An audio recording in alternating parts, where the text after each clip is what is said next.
Hello students, हम लोग पिछले क्लास में देखा था कि जो डिजीजेज हैं, डिजीज किसको बोलते हैं, हेल्थ का डिफिनेशन क्या है, और अगर हेल्थ में कुछ गड़बड़ियाँ हो जाए, वो अगर कोऑर्डिनेशन प्रॉपरली हमारा endocrine system, neural system and immune system में अगर कुछ ना कुछ गड़बड़ियाँ हो जाए कोऑर्डिनेशन में, तो उस कंडीशन को डिजीज बोलते हैं। या उसका एक और डिफिनेशन हम लोगों ने बताया था कि अगर हमारे बॉडी का कोई पार्ट प्रॉपर फंक्शन नहीं करे तो उसको क्या बोलते हैं, डिजीज बोलते हैं। ठीक है, तो उसमें हम लोगों ने डिस्कस ये भी किया कि कौन कौन सा जो डिजीज है किसकी वजह से होता है। तो बैक्टीरिया की वजह से कुछ डिजीज हमने देखा, वायरस की वजह से कुछ डिजीज देखा, क्या नाम, प्रोटोजोआ की वजह से देखा, हेलमिंथ की वजह से देखा, फंजाई की वजह से देखा।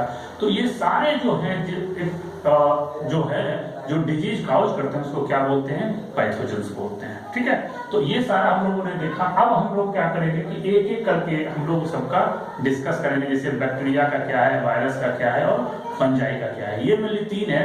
बाकी हम लोग ऑलरेडी 11th क्लास में हम लोग डिस्कस कर चुके हैं कि मलेरिया का जो लाइफ साइकिल है, फिर भी हम लोग यहाँ ब्रीफली एक बार उसका हम डिस्कस कर लेंगे। ठीक है, तो बात हम करें पैथोजेंस की, तो पैथोजेंस क्या है, वैसा कोई भी माइक्रोब्स या कोई भी ऑर्गेनिज्म जो डिजीज काउज करे उसे क्या बोला जाता है, पैथोजेंस कहा जाता है। ठीक है, तो अब इसका एग्जांपल है bacteria, virus, fungi, protozoa, helminth, ये सारे चीज आते हैं।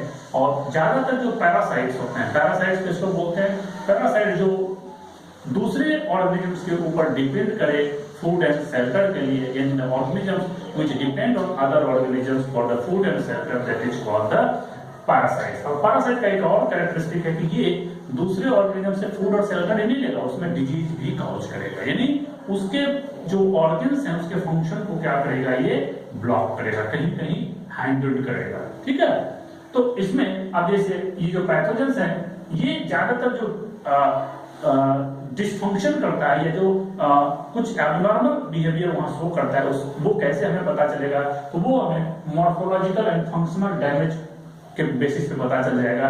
अगर किसी ह्यूमन बीइंग है तो उसका चेहरा अगर पीला पड़ जाए तो हम समझ जाते हैं कि इसको हो सकता है कि कोई लीवर से रिलेटेड प्रॉब्लम हुई होगी, या फंक्शन करना कुछ बंद कर दे, हमारे से लीवर काम करना बंद कर दे, लंग काम करना बंद कर दे, तो उसके बेसिस पे हम लोग ये कह सकते हैं कि ये पैथोजेंस होगा जो डिजीज काउज कर रहा है। तो जो पैथोजेंस होते हैं ये मॉर्फोलॉजिकल एंड फंक्शनल डैमेज करते हैं, जिसके बेसिस पे हम पता कर सकते हैं कि वो ऑर्गेनिजम्स कहाँ पे डैमेज किया है। ठीक है, तो हम लोग कुछ एग्जांपल्स करेंगे, कुछ बैक्टीरिया का कर लेंगे, कुछ वायरस का कर लेंगे, और इसका डिटेल में चाहिए तो हम लोग इसका अलग से एक नोट्स आपको अलग से प्रोवाइड करा देंगे, लेकिन उतना सिलेबस में है नहीं, वो बहुत ज्यादा सिलेबस से बाहर है, लेकिन अगर आप पढ़ना चाहें तो मैं उसको अलग से प्रोवाइड करा दूंगा। ठीक है, तो हम अभी फिलहाल अकॉर्डिंग टू सिलेबस थोड़ा सब पढ़ लेंगे, बैक्टीरिया भी पढ़ लेंगे, वायरस भी पढ़ लेंगे, फंगस भी पढ़ लेंगे, और इसी के साथ हम लोग थोड़ा सा प्रोटोजोआ भी पढ़ लेंगे और हेलमिंथ भी हम लोग देख लेंगे।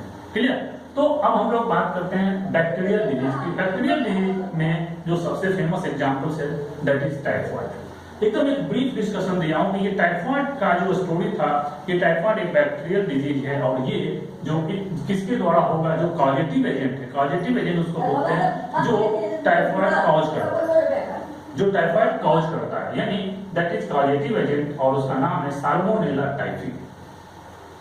साल्मोनेला टाइफी, ठीक है। तो साल्मोनेला टाइफी जो होता है वो टाइफॉइड काउज करता है, और ह्यूमन में, ये ह्यूमन के अंदर काउज करता है। दूसरा है कंटामिनेशन, यानी ये कि ह्यूमन बॉडी में आता कैसे, इसका जो बाहर पड़ा हुआ आता है वो ह्यूमन के बॉडी में एंटर कैसे करता है, तो ये एंटर करता है थ्रू फूड एंड वाटर। अगर कंटामिनेटेड वाटर है, कंटामिनेशन वाटर एक नॉर्मल वाटर हुआ जिसमें पैथोजेंस नहीं है, अगर उसमें पैथोजन डाल दिए तो उस वाटर एंड फूड को बोलते हैं contaminated water and food. Okay, तो अगर हम कंटामिनेटेड फूड एंड वाटर लेते हैं तो उसमें क्या है, आपको ये पैथोजन आ जाएगा आपके बॉडी में, और आपके बॉडी में क्या करेगा, ये टाइफाइड काउज करेगा। टाइफाइड इसलिए इसका साल्मोनेला टाइफी है, इसका नाम ही है।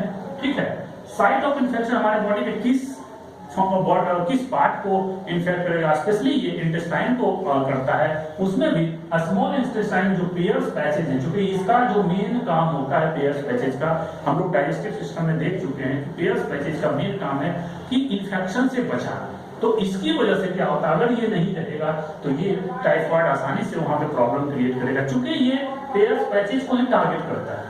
पेयर्स पैचेज को अगर ये टारगेट कर लिया तो क्या होगा कि हमारा जो इम्यून सिस्टम है डाइजेशन का वो गड़बड़ हो जाएगा और वहां पे हमको कोई न कोई प्रॉब्लम हो जाएगा। सिम्टम की बात, अगर किसी को टाइफाइड हो गया तो हम कैसे उसको देख के बता सकते हैं कि इसको टाइफाइड ही हुआ होगा। तो पहला है सस्टेन हाई फीवर, यानी इसको ज्यादा टेम्परेचर नहीं होगा बॉडी का, इसके बॉडी का टेम्परेचर ज्यादा नहीं होगा लेकिन लगातार रहेगा। इसका जो टेम्परेचर बॉडी का है वो लगातार 39 to 40 डिग्री का बना है, 102 103 के आसपास इसका लगातार फीवर बना रहेगा। बॉडी का टेम्परेचर जो है ये लगातार बना हुआ रहेगा, इसीलिए इसको बोलते हैं सस्टेन हाई फीवर। लगातार हाई फीवर 101 102 लगातार बढ़ेगा। मलेरिया का केस में 105 106 भी हो जाता है, उतना हाई नहीं होता, उसका मैक्सिमम 104 तक जाएगा। क्लियर। वीकनेस, बहुत ज्यादा शरीर में वीकनेस आ जाए क्योंकि हमारा इंटेस्टाइन फंक्शन नहीं करेगा तो एब्जॉर्प्शन नहीं होगा तो डाइजेशन प्रॉपर नहीं होगा, तो ये प्रॉब्लम है। स्टोमक पेन, चूंकि स्टोमक में प्रॉब्लम क्रिएट किया, पूरे इंटेस्टाइन में प्रॉब्लम करता है तो स्टोमक पेन होना शुरू होगा। कॉन्स्टिपेशन, चूंकि भोजन को डाइजेस्ट ही होने नहीं देगा तो कॉन्स्टिपेशन होना शुरू हो जाएगा। ठीक है, इसको हिंदी में क्या बोलते हैं, कफ बोलते हैं। सर दर्द और भूख खत्म हो जाना, यानी लॉस ऑफ एपेटाइट। तो ये सारे सिम्टम के बेसिस पे सबसे मेन सिम्टम है ये फीवर। अगर फीवर लगातार आपको 104 103 104 103 102 यानी 102 to 104 डिग्री फ़ारेनहाइट तक अगर ये वैरी कर रहा हो या 39 to 40 डिग्री सेंटीग्रेड तक अगर ये वैरी कर रहा हो, इसका मतलब ये सिम्टम जो है टाइफाइड का है। कारण क्या है कि मलेरिया के केस में या और कोई और डिजीज में 105 106 107 तक भी जा सकता है, तो उसमें ज्यादा टेम्परेचर होता है, उसमें ज्यादा बॉडी का, लेकिन ये लगातार बना हुआ है। ठीक है, अब बात करें कि इसमें टाइफाइड अगर ज्यादा दिनों तक रह गया तो ये क्या करता है, हमारे इंटेस्टाइन में छेद कर देता है और अगर इसका ट्रीटमेंट प्रॉपरली नहीं हुआ टाइम पे तो आदमी की डेथ भी हो सकती है। अब इसका टेस्ट कैसे किया जाए, इसका टेस्ट कैसे पहचाना जाए, तो सबसे फेमस इसका टेस्ट है विडाल टेस्ट। विडाल टेस्ट के थ्रू हम इसको पता कर सकते हैं, ये डॉक्टर इसको करते हैं। विडाल टेस्ट में थोड़ा सा वहां से वहां निकाला जाता है, जो पेयर्स पैसेज है वहां से इसको निकाला जाता है और फिर इसको रेगुलर एग्जामिन किया जाता है और उसमें पता चल जाता है कि ये टाइफाइड का, इसमें उसमें एंटीजन होता है। एंटीजन जैसे अगर वो टाइफाइड के जो बैक्टीरिया उसके साथ रिएक्ट करेगा और बता देगा कि ये टाइफाइड है। अब इसके पीछे तो विडाल टेस्ट बहुत ही फेमस है, इसको याद रखिएगा। विडाल टेस्ट से क्वेश्चन को पूछा जा रहा है कि Widal test are used to diagnose which of the following diseases, तो टाइफाइड इसका स्पेशल एग्जांपल है विडाल टेस्ट। मैंने टाइफाइड को हम विडाल टेस्ट से स्पेशली आइडेंटिफाई करते हैं, डायग्नोस करते हैं। इसके पीछे बहुत एक कहानी है। एक मैरी मैलोन थी। मैरी मैलोन क्या थी, ये एक कुक थी, लंदन में ये कुक का काम करती थी, भोजन बनाती थी। इसके बारे में बोला जाता था कि ये, इसके पीछे बहुत अच्छा स्टोरी है। इसके पीछे ये कहा जाता है कि ये खाना बनाते थे, तो खाना बनाते थे तो ये क्या थी, इसको टाइफाइड था नहीं लेकिन टाइफाइड कैरियर थी, क्योंकि अब इसका कंटामिनेशन जहां भी जाएगी तो ये क्या करते थे, जहां जाते थे टाइफाइड का बैक्टीरिया लेके जाते थे और वहां पे टाइफाइड हो जाता था। तो इसकी वजह से बहुत सारे टाइफाइड होने शुरू हो गए, बहुत सारे लोग मरने शुरू हुए। तो अंत में जब लगा कि भाई कहीं इसकी वजह से नहीं हो तो इसको क्या किया गया, कुछ दिन के लिए बंद कर दिया गया। लेकिन फिर बाद में सब ठीक हो गया, फिर इसको भी रिलीज कर दिया, फिर ये काम करना शुरू कर दी। तो एक्चुअली हुआ क्या, शुरुआत में उतना लोग ध्यान नहीं दिया, लेकिन जब फिर ये निकली जेल से और फिर से ये काम करना वही शुरू की, क्योंकि कुक का काम करती थी तो खाना ही बनाएगी किसी ना किसी को, तो खाना फिर बनाना शुरू करी, फिर ये करना वो शुरू कर दे, क्योंकि इसने कोर्ट ने ये कहा कि हम खाना नहीं बनाएंगे तो मर जाएंगे हमको ये, जो तब तक कोई प्रूफ नहीं था, एविडेंस नहीं था इसको बंद करने का, इसलिए इसको रिलीज करना पड़ा।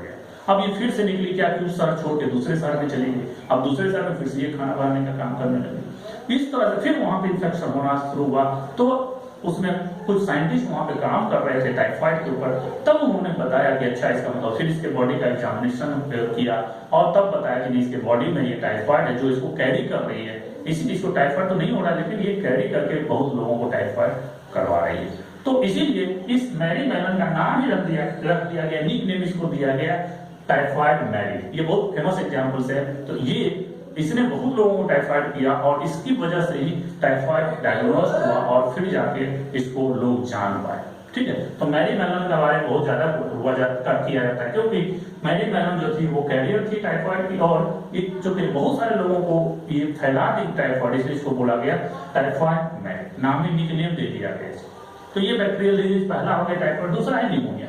यही दो एग्जाम्पल्स हम लोग देखेंगे, बाद में अगर जरूरत पड़ेगी तो मैं आपको नोट्स भेज दूंगा। बैक्टीरियल डिजीज का सारा डिजीज में मेंशन है, वो आप उसको पढ़ लीजिए। जैसे ट्यूबरकुलोसिस, टीबी का बात करेंगे, और भी बहुत सारे डिजीज हैं वो आप उसमें देख लीजिएगा, ठीक है। निमोनिया की हम बात अगर करें, निमोनिया की बात करें तो ये ह्यूमन में जो निमोनिया होगा वो किसकी वजह से, इसमें दो तरह का बैक्टीरिया होगा। पहला है स्ट्रेप्टोकोकस निमोनियाई और दूसरा है हीमोफिलस इन्फ्लुएंजा। इन्फ्लुएंजा जिसको बोलते हैं वो भी एक तरह का क्या है, ये निमोनिया ही है। तो ये बैक्टीरियल डिजीज होता है। इसमें क्या होता है, ये जो स्ट्रेप्टोकोकस निमोनिया है, ये जो लंग्स होता है, लंग्स में जो छोटे छोटे पाउच लाइक स्ट्रक्चर होते हैं, जिसको एयर सैक्स बोलते हैं या उसी को अल्वेओलाई बोलते हैं, वहां पे ये इन्फेक्ट करता है, जिसकी वजह से जो प्रॉपर गैस का एक्सचेंज है वो नहीं हो पाता है, क्योंकि वहां पे स्पाज्म आ जाते हैं, फ्लूइड भर जाता है, और फ्लूइड भरने की वजह से आदमी रेस्पिरेशन सही से नहीं कर पाता, ऑक्सीजन नहीं ले पाता है, जिस वजह से उसको सफोकेशन फील होता है, रेस्पिरेशन में उसको प्रॉब्लम आने लगती है। तो इसका इंफेक्शन अगर हो गया तो क्या हुआ कि रेस्पिरेशन में प्रॉब्लम आएगी। क्यों? क्योंकि अल्वेओलाई में फ्लूइड भर जाता है, फ्लूइड भर गया। अब बात करें सिम्टम इसका, अगर किसी को इन्फेक्शन निमोनिया का हुआ तो स्पेशली ये चाइल्ड में ज्यादा इन्फेक्शन करता है, क्योंकि चाइल्ड का इम्यून सिस्टम उतना बढ़िया नहीं होता है, तो उसमें ये आसानी से अटैक कर देता है। तो अगर चाइल्ड में अगर फीवर है, चिल्स है, कपकपाहट जिसको बोलते हैं, चिल्स है, कफ आ रहा है या हेडेक आ रहा है, तो मतलब समझ लो इसमें क्या किसका कंडीशन है, निमोनिया का कंडीशन है। सीवियर अगर कंडीशन हो गया, अगर सीवियर केसेस में हो गया तो उस कंडीशन में क्या होगा कि लिप्स और फिंगर्स नेल्स जो है वो ग्रे कलर का हो जाएगा या ब्लूइश कलर का हो जाएगा। स्पेशली ग्रे एंड ब्लूइश दोनों याद रखिएगा, ग्रे कलर और ब्लूइश कलर। जबकि ब्लू बेबी सिंड्रोम में हम लोगों ने देखा था कि ब्लू बेबी सिंड्रोम में क्या होता है कि वहां पे जो है वहां पे CO पॉइजनिंग हो सकता है, या वहां पे और भी कोई दूसरा प्रॉब्लम हो सकता है, नाइट्रस ऑक्साइड का प्रॉब्लम अगर होता है तो ब्लू बेबी सिंड्रोम होता है, तो वो वहां पे ब्लूइश कलर होता है, ठीक है। लेकिन यहाँ पे ग्रे या ब्लूइश दोनों कलर हो सकता है, और ये है निमोनिया के बैक्टीरिया की वजह से, स्ट्रेप्टोकोकस निमोनिया की वजह से। तो ये दोनों क्या है आपका बैक्टीरियल डिजीज है। अब इसका कंटामिनेशन की बात करें, निमोनिया कैसे फैलता है, तो इसमें क्या है कि अगर आप डायरेक्ट कोई भी इन्फेक्टेड निमोनिया का बच्चा है, मान लीजिए ये कोई भी है आदमी जिसको निमोनिया हो गया, अगर वो आपके पास आया, उसका ड्रॉपलेट गलती से भी डायरेक्ट आप इनहेल कर लिए तो आपको निमोनिया हो गया, हो सकता है। दूसरा कंडीशन ये है कि अगर कोई निमोनिया का आदमी जो है वो टॉवेल यूज किया, बर्तन यूज किया, कुछ और कप यूज किया, लैपटॉप यूज किया, कीबोर्ड यूज किया, या और भी जो भी यूज किया, अगर आपने उसको यूज कर लिया, यानी कहने का मतलब कि कोई भी यूटेंसिल्स आपने यूज कर लिया, बर्तन कुछ भी उसका, तो आपके बॉडी में निमोनिया का बैक्टीरिया जा सकता है, ठीक है। तो ये है कंटामिनेशन। तो आप इसमें प्रिवेंशन कर सकते हैं कि निमोनिया वाले पीपल से दूर रहिए और प्रॉपरली वैक्सीनेशन लेके तैयार रहिए, और ये सब सारे उसके क्या है प्रिवेंटिव मेजर्स हैं, रोकने के उपाय इसको बोलते हैं। तो ये दोनों हम लोग हो गया बैक्टीरियल। एक हम लोग स्टडी कर लेते हैं वायरल डिजीज। वायरल डिजीज तो बहुत सारे होते हैं, जैसे वायरस की बात करें तो बहुत सारे वायरल डिजीज होते हैं, ठीक है। चिकन पॉक्स हो गया, स्मॉल पॉक्स हो गया, सब वायरल डिजीज है। तो उसमें से हम लोग को कॉमन कोल्ड मेनली पढ़ना पड़ता है, हमारे सिलेबस में यही है कॉमन कोल्ड। तो यहाँ हम लोग इसकी बात करें, कॉमन कोल्ड में कॉजेटिव एजेंट जो होता है वो रीनो वायरस होता है। रीनो मतलब नाक होता है, ठीक है। तो रीनो वायरस जो नाक में इंफेक्शन करे उसको रीनो वायरस बोलते हैं। जबकि ये बैक्टीरिया क्या था, ये हमारे अल्वेओलाई को इन्फेक्ट कर रहा था, लंग्स को इन्फेक्ट करता है। लेकिन ये जो कॉमन कोल्ड है कॉजेटिव एजेंट, ये रीनो वायरस की वजह से होता है, और जो हमारा ऑर्गेन्स इन्फेक्टेड होगा, वो हमारा जो ऑर्गेन्स होगा वो नोज और रेस्पिरेटरी पैसेज होगा, लेकिन हमारा लंग कभी नहीं होगा। लंग को ये इन्फेक्ट नहीं करता, सिर्फ पैसेज को इन्फेक्ट करता है। जो रास्ता है एयर पैसेज, नोज हो गया, नोज के बाद जो रेस्पिरेटरी पैसेज है उसमें इन्फेक्शन ये करेगा। अब बात करते हैं कंटामिनेशन होता है कैसे। कंटामिनेशन में क्या, स्पेशली अब नाक, चूंकि रेस्पिरेटरी पैसेज और नाक में इन्फेक्शन हो रहा है, तो नेजल डिस्चार्ज होता है, वो ड्रॉपलेट कहीं किसी आदमी के पास चला गया या डायरेक्ट टच में आ गया तो वहां पे हो सकता है। या इसमें बात करें सोर थ्रोट, हेडेक, कफ, हेडेक या टायर्डनेस, इसके सिम्टम्स हैं। कंटामिनेशन तो नेजल डाइजेशन की वजह से होगा, लेकिन इसकी अगर बात हम करें ये सिम्टम्स में होगा, ठीक है। सिम्टम्स, तो सिम्टम्स में क्या होगा कि इसमें नेजल कंजेशन होगा, यानी नाक में जो एयर का पैसेज है वो सिकुड़ जाएगा। दूसरा नेजल डिस्चार्ज, बहुत ज्यादा नाक से पानी आना शुरू हो जाएगा। तो ये इसका सिम्टम्स है। दूसरा गले में दर्द, शॉर्ट थ्रोट होना, हॉर्नेस मतलब हर समय कान में आवाज आती रहेगी, इस तरह की बात होगी। या कर सकते हैं आवाज जैसे होता है नाक जब सांस लोगे तो आवाज हमेशा नाक से चलती रहेगी। दूसरा कफ आना शुरू होगा, सरदर्द शुरू हो जाएगा और थकान भी आना शुरू हो जाएगा। और चूंकि ये अपने आप क्योर हो जाता है, आप दवाई लें या ना लें, ये अपने आप कुछ दिन में ठीक हो जाता है। और ये 3 से 7 दिन का, चूंकि ये जो रीनोवायरस है 3 से 7 दिन तक ही जिंदा रह सकता है, तो 7 दिन के अंदर ये अपने आप क्या होता है, बॉडी इसको ठीक कर देगा। ठीक है। कंटामिनेशन कैसे जाएगा? ऑब्वियसली चूंकि ये नाक का है तो नाक से अगर कोई छींका या स्नीजिंग किया यानी छींक लिया या कफ कोई फेंका तो उस ड्रॉपलेट्स को, अगर ड्रॉपलेट डायरेक्ट कहीं पे चला गया या किसी आदमी के हेल्दी पीपल के पास चला गया तो उसमें इंफेक्शन ये हो सकता है। ठीक है।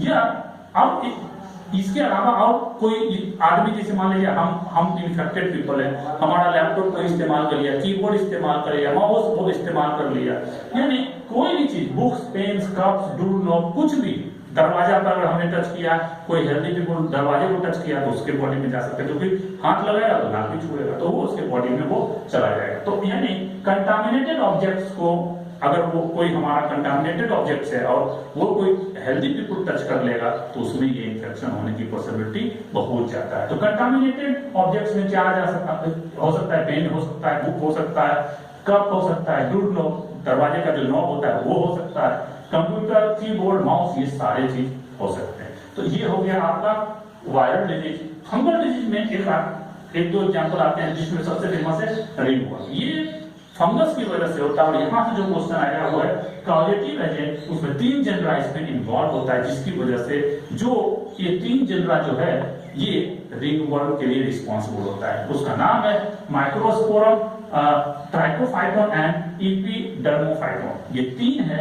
माइक्रोस्पोरम मेन है, माइक्रोस्पोरम दूसरा, ट्राइकोफाइटोन एंड इपीडर्मोफाइटोन। ये तीनों मिलकर क्या करता है, मतलब इसी 3 जनरा से रिलेटेड जो फंगस होता है जो रिंगवॉर्म के लिए रिस्पॉन्सिबल होता है। और टोटल फंगल डिजीज में सबसे कॉमन फंगल डिजीज यही होता है, यानी कहीं भी मिले तो ज्यादातर चांस है कि रिंगवॉर्म इसी जनरा की वजह से हुआ होगा। और अगर फंगल डिजीज है तो ज्यादातर उसका नाम होगा रिंगवॉर्म। ठीक है। कंटामिनेशन कैसे होता है जनरली? तो सॉइल के थ्रू, अगर आप सॉइल में जाते हैं जहां कंटामिनेशन ये वहां पे फंगस है तो वहां पे आपको हो सकता है। नहीं तो भाई अगर हमें मान लीजिए कोई फंगल डिजीज है, किसी और को ये फंगल डिजीज है, हमने उसका इस्तेमाल कर लिया, अगर हम हेल्दी है और कोई डिजीज वाला है तो उसका अगर हमने टॉवेल इस्तेमाल कर लिया, कोई कपड़ा इस्तेमाल किया, इवन कंघी इस्तेमाल अगर हम कर लेंगे, कॉम जिसको बोलते हैं, तो उससे भी इंफेक्शन होने की पॉसिबिलिटी बहुत ज्यादा है। ठीक है। सिम्टम क्या होगा अगर ये हो गया? तो पहला जो स्किन है वो ड्राई एंड स्केली हो जाएगा और इसी पे छोटे छोटे क्या होंगे, दाग बन जाएंगे, लेसन इसको बोलते हैं। और स्किन, नेल्स एंड स्काल्प, यानी खोपड़ी का जो इसको स्किन बोलते हैं उसको स्काल्प बोलते हैं, इस बॉडी पे आ जाएगा या नाखून पे भी आ जाएगा। क्या? लेसन। लेसन मतलब होता है दाग या धब्बा। तो दाग आ जाएगा, वो देखते हुए गोल गोल स्ट्रक्चर आ जाता है और उसी में अगर ज्यादा हो गया, यानी ये धीरे धीरे जब बढ़ना शुरू होगा तो उसमें क्या होगा, खुजली होना शुरू हो जाएगा और इसमें इंटेंस ईचिंग होना शुरू हो जाता है। जब ये ज्यादा फैल जाता है तो बहुत ज्यादा खुजली होना शुरू हो जाता है। तो ये इसका जो फैलने का जो बहुत ज्यादा ये फैलता है, जिसमें फैलने के लिए सबसे ज्यादा जो रिस्पॉन्सिबल होगा वो होता है हीट और मॉइस्चर। और अगर ये हीट एंड मॉइस्चर उसको प्रॉपर्ली मिलता रहेगा तो ये बहुत तेजी से ग्रो करता है। और चूंकि जहां पे जैसे स्पेशली स्किन फोल्ड्स यानी अंगुली के बीच में, पैर के अंगुली जो है उसमें बीच में, ये हाथ दोनों, ये आर्मपिट में, तो जहां भी छुपा हुआ स्किन फोल्ड्स है वहां पे ये जनरली ग्रो करता है। 2 पैर के, ये जिसको बोलते हैं ना पैर के बीच में, तो वहां पे क्या हुआ, ये आसानी से डेवलप होता है, जिसको क्या बोलते हैं स्किन फोल्ड्स का नाम है ग्रोइंग और बिटवीन द टूथ। तो ग्रोइंग में या टूथ में भी ये डेवलप हो सकते हैं। तो ये हो गया रिंगवॉर्म। एक और छोटा सा एग्जांपल ऐसे ही पूछा जाता है एथलीट्स फुट। एथलीट्स फुट का मतलब ये होता है कि एथलेटिक्स जो करते हैं या रनिंग जो करते हैं वो ज्यादातर क्या होता है,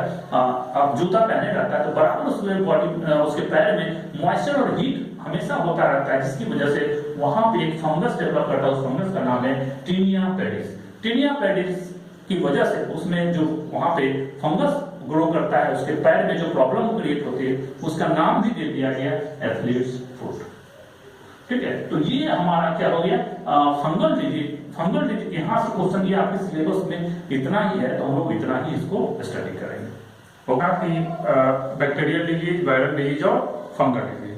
चौथा है प्रोटोजोअन डिजीज। प्रोटोजोअन डिजीज में हम लोग जो मेनली स्टडी दो करते हैं, इसमें एंटामीबा और दूसरा है प्लाज्मोडियम। ठीक है, यानी मलेरिया के बारे में हम लोग डिस्कस करेंगे। तो सबसे पहले हम लोग आज एंटामीबा हिस्टोरिटिका का डिटेल देख लेते हैं।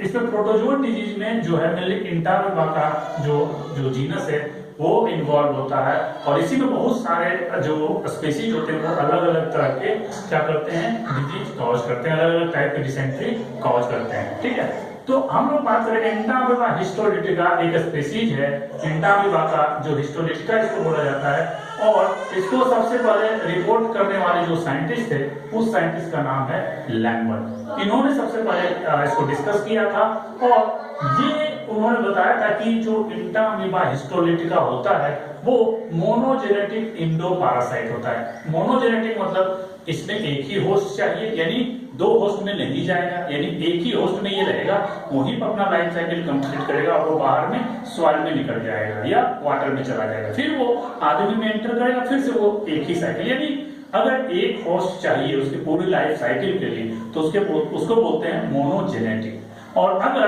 उसमें इंडो पैरासाइट मतलब उसके बॉडी के अंदर रहता है, इसलिए इसको बोलते हैं इंडो पैरासाइट्स। ठीक है, तो सिंगल होस्ट ह्यूमन होता है। इसकी लाइफ साइकिल की अगर हम बात करें तो लाइफ साइकिल इसका 3 फॉर्म में होता है, यानी 3 फॉर्म में होता है, यानी जो मॉर्फोलॉजिकल इसको हम देखेंगे माइक्रोस्कोप में तो 3 फॉर्म में दिखता है, इसीलिए इसको बोला जाता है ट्राइमॉर्फिक। तो 3 फॉर्म में पहला जो होगा ट्रोफोजोइट्स, दूसरा होगा प्रीसिस्टिक एंड तीसरा होगा सिस्टिक स्टेज। तो तीनों स्टेज में हम क्या क्या डिफरेंसेस है, यहाँ से क्वेश्चन बहुत ज्यादा पूछा जाएगा, इसलिए इसको आप जरूर कवर कर लीजिएगा।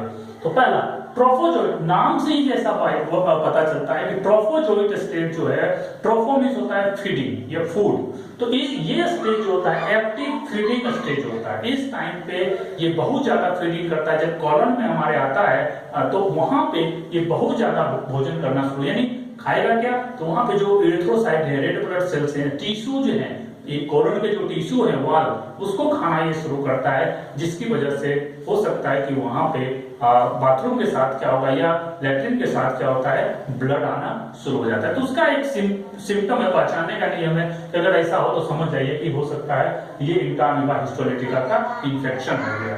तो ये ट्रोफोजोइड स्टेज जो होता है ये एक्टिव फीडिंग स्टेज होता है, हमारे जो कोलन का वाल है वहां पे इंफेक्शन करता है, और ये जो खाएगा वो खाएगा क्या, एरिथ्रोसाइट, म्यूकोसा एंड सब म्यूकोसा ऑफ कोलन, उसको खाना शुरू करेगा। अब अगर हम बात करें कि इसका जो स्ट्रक्चर की बात करें, जो ट्रोफोजोइट होगा वो इसका स्ट्रक्चर देखो इस तरह से होगा, बिल्कुल अमीबा के जैसा होता है, इसीलिए इसका नाम लिख रखा गया एंट अमीबा। इसको हमेशा पढ़िए एंट अमीबा, पता चल जाएगा एंट अमीबा हिस्टोलिटिका। तो अमीबा के जैसा, चूंकि इसमें देखो सीडोपोडिया एक है और इसमें न्यूक्लियस होता है, ये न्यूक्लियस का स्पेशल कैरेक्टरिस्टिक है, कार्ट व्हील के जैसा होता है, बैलगाड़ी का जो पहिया होता है ना, जो उसका क्या बोलते हैं उसको, पहिया, उसके जैसा होता है, इसलिए इसको बोलते हैं कार्ट व्हील। ये स्पेसिफिक कैरेक्टरिस्टिक है, यहाँ से क्वेश्चन बहुत इंपॉर्टेंट है, ये आएगा क्वेश्चन। तो जो फीडिंग स्टेज है इसमें सिंगल न्यूक्लियस होता है और बहुत सारा क्या होता है, फूड वेक्यूल होता है। तो फूड वेक्यूल की किसमें होगा, फूड क्या क्या खाया था, तो कोलन का वाल खाया था, टिश्यू खाया था और एरिथ्रोसाइट खाया था। एरिथ्रोसाइट में क्या आएगा, एरिथ्रोसाइट में आरबीसी आता है, ठीक है, तो उसको खाएगा तो वो इस तरह फॉर्म होगा, और वो डिवीजन करके बार बार डिवीजन करेगा और अपना नंबर बढ़ाएगा।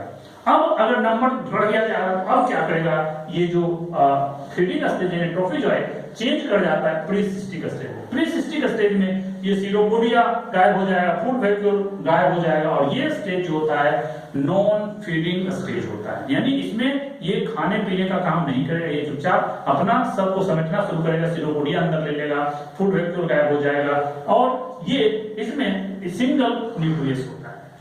लेकिन इसके बाद जैसे ही हम सिस्टिक स्टेज पे पहुंचते हैं, ये क्या करेगा, सिस्टिक स्टेज का मतलब होता है सिस्ट का फॉर्मेशन करना, यानी अपने बॉडी के चारों तरफ एक वॉल का फॉर्मेशन करने लगता है, जिसकी वजह से इसको बोलते हैं सिस्टिक स्टेज। और ये कहां बनेगा, ल्यूमेन ऑफ कोलन में बनना शुरू होता है। अब ये क्या होगा, ये सिस्टिक स्टेज 3 फॉर्म में चलता है, 3 स्टेज में होता है। पहला मोनोन्यूक्लिएटेड सिस्ट, यानी इसमें सिंगल न्यूक्लियस होगा और इसमें क्रोमैटिड बॉडीज और ग्लाइकोजन वैक्यूल होता है। ग्लाइकोजन वैक्यूल, ग्लाइकोजन जो ये खाता है, जो ग्लाइकोजन होता है वो वैक्यूल होगा। और दूसरा क्रोमैटिड बॉडी, जो बहुत सारे पिगमेंट बनते हैं, पिगमेंट को जैसे आरबीसी है तो आरबीसी को खाएगा तो आरबीसी में बहुत सारे पिगमेंट होते हैं, तो उसको क्या बोला जाता है, क्रोमैटिड बॉडीज।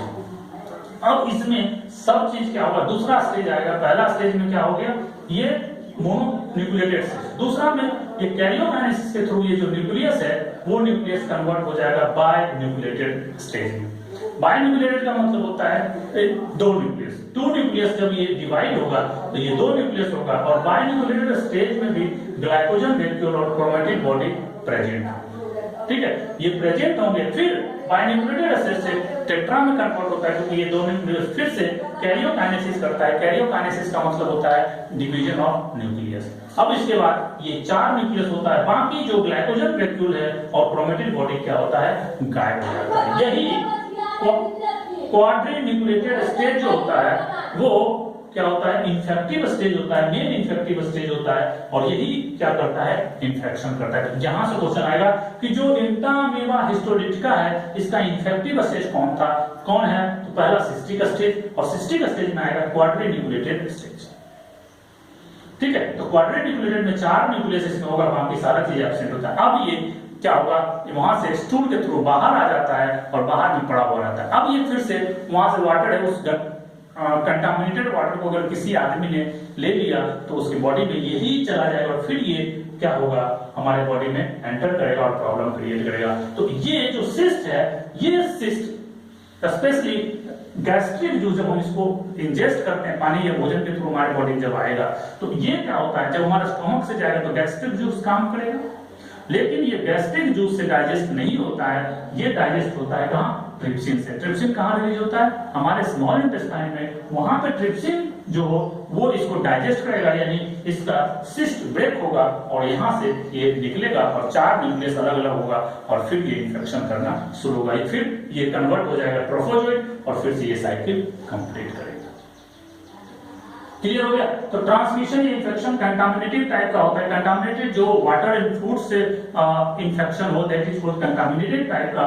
और ये ऑरोफिकल रूट माने भोजन से माउथ टू एनस, यानी लैट्रिन बाथरूम से ये मतलब जो स्पेशली जो फीकल मैटर होता है उससे ये इन्फेक्शन होता है, इसलिए इसको बोला जाता है थ्रू ओरोफिकल रूट के थ्रू ये इन्फेक्शन होता है। डायग्नोसिस इसको कैसे करते हैं, पहचानेंगे कैसे, अगर स्टूल आ रहा है तो उस स्टूल में अगर सिस्ट या ट्रोफोजोइड मिल जाए तो उसको हम क्या सकते हैं, नहीं तो एक और कैरेक्टर है चारकोड लीडन सिस्ट। चारकोड लीडन सिस्ट अगर ये स्पेशल टाइप का डायग्नोसिस किट्स होते हैं, किस किट में जैसे ही इसको डालेंगे तो वो बता देगा चारकोड लीडन सिस्ट। अगर स्टूल में इस तरह के सिस्ट मिल जाए तो उसको बोलते हैं क्या, इसको इन्फेक्शन हुआ है किस चीज का, इंटामीबा हिस्टोलिटिका का। पैथोजेनिसिटी में कौन कौन सा रोग होगा, इसमें लूज मोशन होना शुरू हो जाता है। तो प्राइमरी कॉम्प्लिकेशंस की बात करें, मेरी शुरुआती में जो प्रॉब्लम होती है उसको बोलते हैं क्या, अमीबिक डिसेंट्री। लूज मोशन होना शुरू हो जाएगा, बहुत ज्यादा ब्लड आना शुरू हो जाएगा बाथरूम में, लैट्रिन में, तो वो प्रॉब्लम होगा। और सेकेंडरी कॉम्प्लिकेशन अगर ज्यादा हो गया तो ये पहुंच जाता है हमारे लीवर में, और लीवर में क्या करेगा, ये घाव भी पैदा कर सकता है, यानी एब्सिसेस इन लीवर। लीवर में घाव भी, इसलिए इसका ट्रीटमेंट प्रॉपर्ली होना बहुत जरूरी है। तो ये हो गया इंटामीबा हिस्टोलिटिका का, ये मेन है, यही से क्वेश्चन ज्यादा पूछा जाएगा। कुछ और छोटे छोटे स्पीशीज होते हैं जैसे इंटामीबा हार्टमानी, ये भी सेम काम करेगा, इसको भी अमीबिक डिसेंट्री ही बोलते हैं, लेकिन इसका जो इफेक्ट होगा वो थोड़ा सा कम होगा, यानी माइल्डर होगा, ये उतना खतरनाक नहीं होता है जितना इंटामीबा हिस्टोलिटिका होता है, और ये भी कॉलन वॉल को ही खाता है। ठीक है, तीसरा है इंटामीबा कोलाई, नाम से ही से पता चलता है इंटामीबा कोलाई, ये भी मोनोजेनेटिक होता है, लेकिन ये हार्मलेस होता है, ये हमारे इंटेस्टाइन में आराम से रहेगा, कोई डिजीज काउज नहीं करेगा और आराम से वहीं पे हमारे साथ काम करेगा और फिर बाहर निकल जाएगा। लाइफ साइकिल ट्राइमॉर्फिक, यही तीन फॉर्म में होगा, ट्रोफोजोइड, प्रोप्लेसिस्टिक एंड सिस्टिक स्टेज, ये तीनों स्टेज में। लेकिन इन्फेक्टिव स्टेज जो होगा वो भी क्या होगा, ये क्वाड्रीन्यूक्लिएटेड स्टेज, यानी इंटामीबा कोलाई का इन्फेक्टिव स्टेज सेम होता है, लेकिन ये डिजीज काउज करता है, लेकिन ये हार्मलेस होता है, ये हार्मफुल होता है, ये हार्मलेस होता है। चौथा इंटामीबा जिंजिविलिस, जिंजिविलिस नाम से ही जैसे पता चलता है कि हमारे जो गम में लाइव करे, ये इंटामीबा क्या करता है, हमारे गम्स में ये थ्राइव्स करता है, वहां के टिश्यू को खाना शुरू करता है और वहां पे क्या करता है, स्पेस बना देता है, जिसकी वजह से वहां पे दूसरा बैक्टीरिया आके प्रॉब्लम क्रिएट करना शुरू करता है, यानी वो वहां रहना शुरू करता है। स्पेशली एंटामीबा जिंजिविलिस क्या करता है, ये गम जो अनहेल्दी टिश्यू ऑफ गम है उसको खाना शुरू करेगा, जिसकी वजह से वहां जगह बन जाता है और उसकी वजह से वहां पे दूसरा बैक्टीरिया आता है और वो बैक्टीरिया वहां रहना शुरू करता है और वो दूसरा रोग कॉज करता है। तो लोग कहते हैं जनरली कि एंटामीबा जिंजिविलिस की वजह से क्या होता है, पायरिया होता है। पायरिया देखते हैं दांत हिलना शुरू होता है, ब्लड आना शुरू हो जाता है दांत, तो वो ये कॉज नहीं करता है। कारण क्या है कि एंटामीबा सिर्फ एंटामीबा जो जिंजिविलिस है ये अनहेल्दी टिश्यू को खाता है, लेकिन खाने की वजह से जो स्पेस क्रिएट हो जाता है उसकी वजह से दूसरा बैक्टीरिया वहां पे आ जाता है और वो पायरिया कॉज करता है। तो हम लोग अभी देख लेंगे। तो एंटामीबा जिंजिविलिस क्या होता है, मोनोजेनेटिक होता है, यानी ह्यूमन एक ही चाहिए, एक ही होस्ट चाहिए। दूसरा ये मोनोमॉर्फिक होता है, इसमें क्या था, ट्राइमॉर्फिक था, ट्रोफोजोइट प्रीसिस्टिक एंड सिस्टिक, लेकिन ये सिर्फ ट्रोफोजोइट स्टेज होगा और यही इन्फेक्टिव स्टेज होगा, यानी यही आएगा, यही इन्फेक्ट करेगा, इसीलिए ये सिंगल क्या होगा, मोनोमॉर्फिक होता है। ठीक है, इन्फेक्टिव स्टेज क्या होगा, यही ट्रोफोजोइट इन्फेक्ट करेगा। ट्रांसमिशन कैसे होगा, अगर डायरेक्ट किसी को अगर ये है क्या नाम है एंटामीबा जिंजिविलिस, तो अगर डायरेक्ट किसी माउथ टू माउथ किसिंग होता है तो वहां पे ट्रांसफर हो जाता है। इसीलिए जो छोटे छोटे बच्चे होते हैं उसको माउथ टू माउथ किसिंग नहीं करनी चाहिए, नहीं तो हो सकता है उस बच्चे को प्रॉब्लम क्रिएट हो जाएगा। So avoid it, do not cause pyorrhoea, ये कॉज पायरिया कॉज नहीं करता है, ये सिर्फ स्पेस बनाता है, उस स्पेस में आके एक बैक्टीरिया जिसका नाम है ट्राइकोमोनास बकेली, बकेली इसको बोलते हैं, ट्राइकोमोनास बकेली या ट्राइकोमोनास टीनेक्स, ये दो स्पेसीज है जो उस वहां पे आना शुरू करता है, जिसकी वजह से क्या होता है, पायरिया होता है। यानी ये फ्लैजिलेटेड प्रोटोजोआ फ्लैजिला प्रेजेंट होता है और ये सब सारे जो होते हैं नॉन फ्लैजिलेटेड होते हैं। तो फ्लैजिलेटेड ये ट्राइकोमोनास बकेली क्या करता है, पायरिया कॉज करता है, ये इंपॉर्टेंट है। लेकिन एंटामीबा जिंजिविलिस वो पायरिया कॉज नहीं करता है, बल्कि ये स्पेस प्रोवाइड कराता है, किसके लिए, ट्राइकोमोनास बकेली के लिए, और ट्राइकोमोनास बकेली पायरिया कॉज करता है। ठीक है, तो कहने का मतलब ये कि ये जस्ट क्या करता है, एग्रीगेट्स बाय डिस्ट्रॉइंग टिश्यू, किसको एग्रीगेट्स करेगा, ट्राइकोमोनास को आने के लिए, तो जगह बन जाएगा, ट्राइकोमोनास वहां सर्वाइव करना शुरू करेगा और वो पायरिया कॉज कर देगा। और इसका लास्ट स्पीसीज है एंटामीबा ब्लाटा। ब्लाटा नाम से ही जैसा आपकी फिर कॉकरोच, ब्लाटा में होता है कॉकरोच, तो कॉकरोच में अगर ये कॉकरोच के इंटेस्टाइन में इंफेक्शन कॉज करता है, वहां पे कोलन वॉल को खाता है और वहां पे जो present east and bacteria present होते हैं, जो क्या नाम है, जो कॉकरोच के स्टोमक में, उसको ये खाना शुरू करता है और वहीं पे ये मिलता है। तो डायरेक्ट पूछेगा एंटामीबा ब्लाटा कहाँ इन्फेक्ट करेगा, तो कॉकरोच के इंटेस्टाइन में इन्फेक्ट करता है। तो ये पूरा हो गया एंटामीबा हिस्टोलाइटिका के बारे में, और इतना से ज्यादा आप क्वेश्चन बनाइए, इतना से ज्यादा क्वेश्चन नहीं आएगा। ठीक है।